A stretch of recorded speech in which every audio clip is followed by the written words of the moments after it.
and somebody very, very talented in studio, Nathan King, 1/4 of the band Z, and somebody who's got new music coming out. Welcome to the show. Thanks for being here. Kia ora, Rach and Beatty. Yes, good to be here.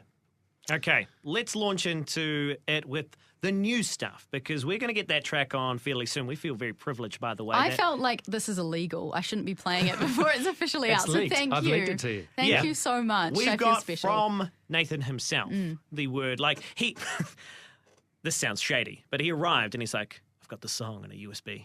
And he handed it over to me. Like we did like the handshake, you know, like, look at each other. And I was like, I'll go put it on the... So we're going to play that out later. But let's start with the new song.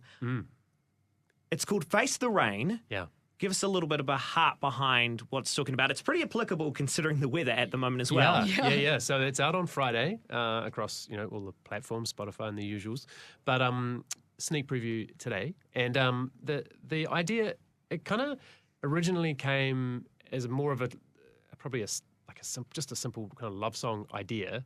But as we progressed with the tune, we were sort of workshopping it in the studio a few months back, and it's the lyrics started evolving, and we were like, no, it's not. This is not just another one of those tunes. It's like it's got something it's got another layer to it, and we basically as a band sort of headed more towards the idea of it being us reflecting back on what we had as the band Z when we were young, and sort of then going, so what's next? So it was one of the first tracks off this. We've got a new album coming, and it was one of the first songs off the new album that kind of inspired us to make an album.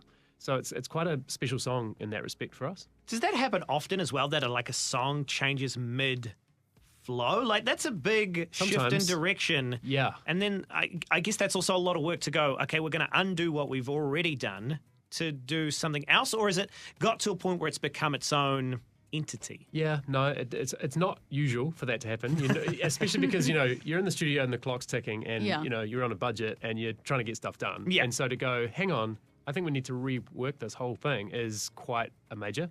But for this song, we just thought it really deserved it, and it needed lyrically the depth to it that I think the music brought. And yeah, so now for us, it's like it works. Whereas That's awesome. Before it was like, nearly, but not quite right. But not quite. I haven't heard any of the song yet. I'm excited to. But would you say this is kind of harking back to your older music, or how has your music changed even over the years? Yeah, I've always felt like this tune is a really lovely kind of like hybrid between what we sounded like, but then where we'd like to go a little bit more. And I guess, the four of us in the band have been listening to, current music right up until today and being influenced by that and hearing trends and hearing. So you can't help but be sort of nudged here and there by what you're hearing and the way music's now produced. But at the same time, I think we've probably got a bit of a go-to sound that we like. Yeah. And the song, I think, would be instantly recognisable as Z. Yeah. But some of the tracks on the record are definitely a bit of a, hey, okay, you've heard that, now let's go on a bit of a journey, and it's something new. So I think that's really cool to hear, because I know there will be so many people who love Z and have for a while. So to know that they're going to be getting more of what they love, but also a bit of a tweak, because when you say you're influenced by music that you hear these days and trends and stuff like that, maybe drill down to that specifically. Is there anything that has really inspired you recently? And is it musically? Is it just everyday life? What has fed into this song? I mean, production techniques and the way that music's made now is it's changed a lot. And it used to be when we were making our first record, especially in sort of late 99, 2000, the digital wasn't even really a thing. It was just coming on. So there wasn't really auto-tune. There was not like drum samples and things weren't really being used. You just used organic. It was very organic. Whereas now it's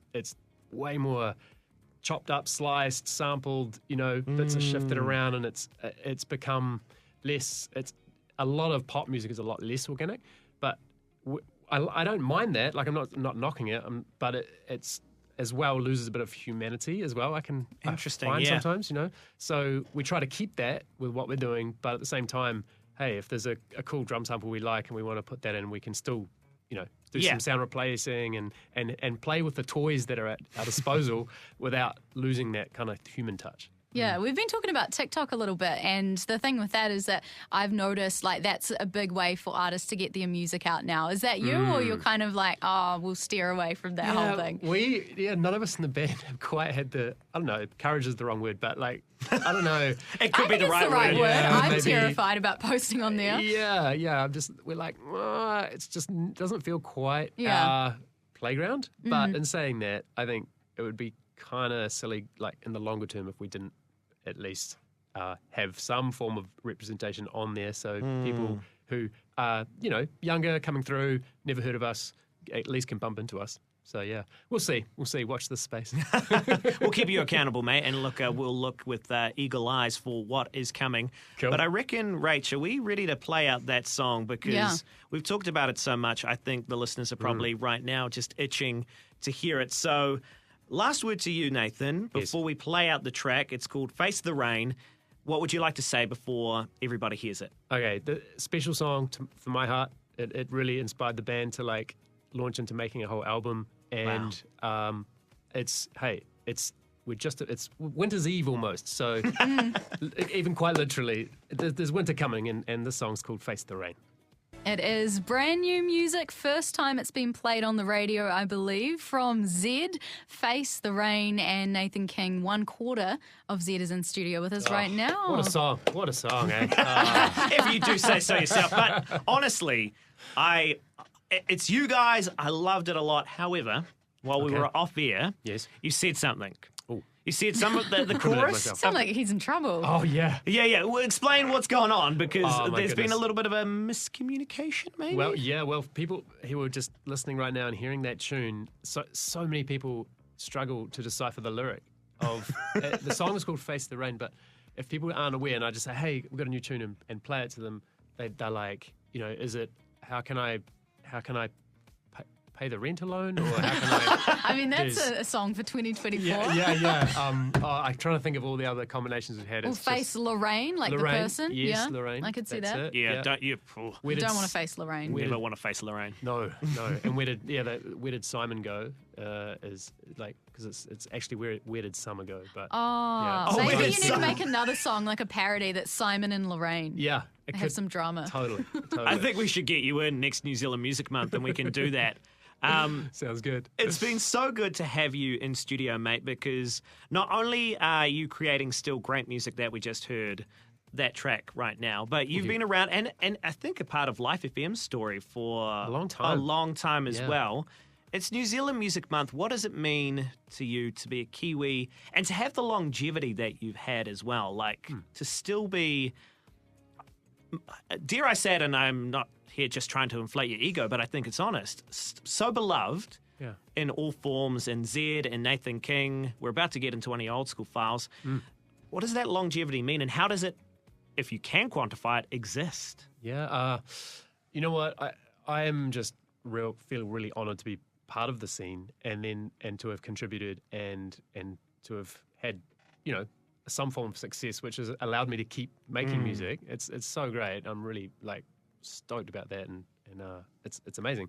But I'm also in awe of all the talent coming through, and I'm sort of in awe of all the talent coming through, but as well feeling real gutted for a lot of amazingly talented artists who don't get a shot because there is a lot of good talent, and we are such a small country, and to sustain a career in the industry, is so difficult with music. So I'm feeling for a lot of people at the same time. I'm going, we need to champion New Zealand music more, and we need to support it more, and we need to get behind it and encourage it, because it's part of our culture, and what we're creating as a nation heading into the future. It's like we're creating it as we go, and we need to cherish it and build it up. This might be a tricky question then, but how do we do that? Like, that's the next step, right? If you're like, I think nobody listening right now will be like, nah, I don't agree with you, Nathan. They'll be like, absolutely, but what do we do? So a big thing is, if someone's going to put themselves out there and do a tour or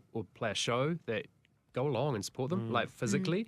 And then if you're not able to do that, you might live places where they're not touring or they're not performing, then jump on those platforms, and it doesn't even have to cost you much money, if anything, and play their music.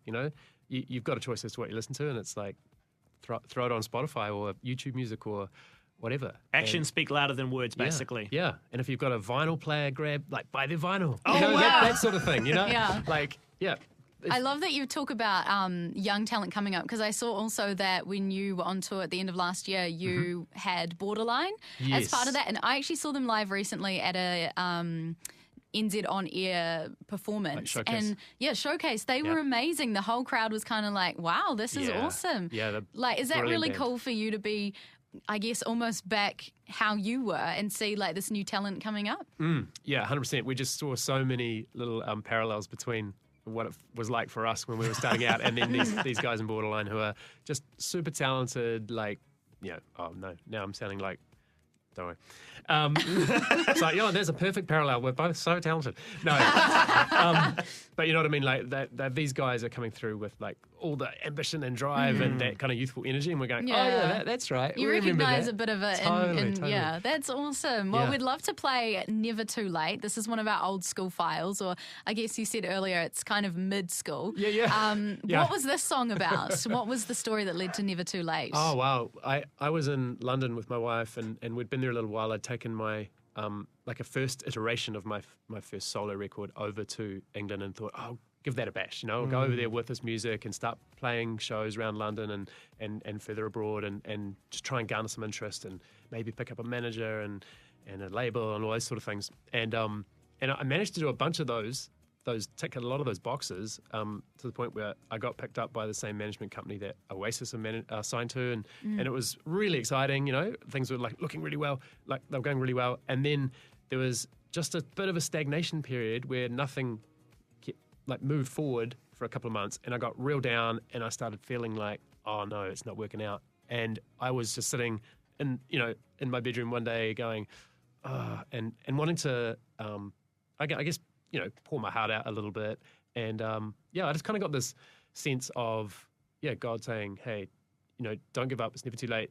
It was this overarching kind of vibe from him. And it was a bit of an encouragement to my soul at the time, which was really cool and really helpful. And that song actually ended up changing the game for me. Yeah, I was about to say, like, quite a that lot as a is, solo artist. for me, the most recognisable song that you have. And so I love that actually came out of, like, this, I guess, moment of down for you. Yeah, a real difficult time. And, which I think, and that feeds back to the point of the song, which is, don't give up sometimes in those moments when you're feeling at your lowest and it's the hardest, that it's just before the dawn, and it sounds cheesy, but it's often the way. Well, it's an evergreen message, and that's, I think, why the song is still so beloved. Is right now somebody listening will resonate with that story.